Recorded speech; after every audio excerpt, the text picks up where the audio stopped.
So, for those who don't know much about Liam animations, well, there's going to be plenty of things coming up that me and Liam have planned out in secret, especially with one particular locomotive who goes by the name Jack. You might have heard about him a few times here and there, and you sometimes see him as little brief cameos and sometimes in some of my animations.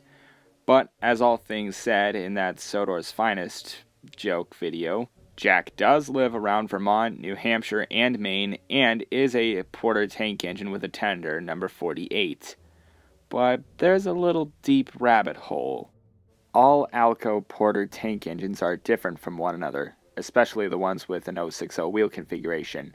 So, which one is Jack? It's really confusing.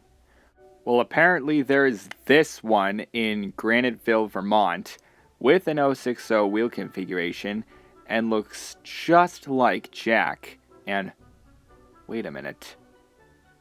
It has the number 1, and Jack's original number was number 1. Of course, I don't have any proof for that, but I'm telling you it's a fact. And in 1948, that's when Jack was renumbered and given his tender.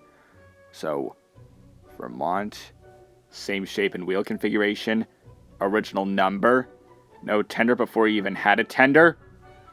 Oh my god, this can only mean one thing. Jack is real. Jack is Wetmore and Morse number 1. He was just a character Liam thought of out of the blue, but he's actually real! And the real Wetmore and Morse number 1 doesn't actually have a tender, or is blue, or has a Southern 3-chime, or the number 48. That's all of Jack's features, and he's a preserved engine. And since I can't find any more research on number 1, I'm guessing the real number 1 was scrapped. And I've heard of Railway Series headcanons, but I didn't think Jack would end up being one.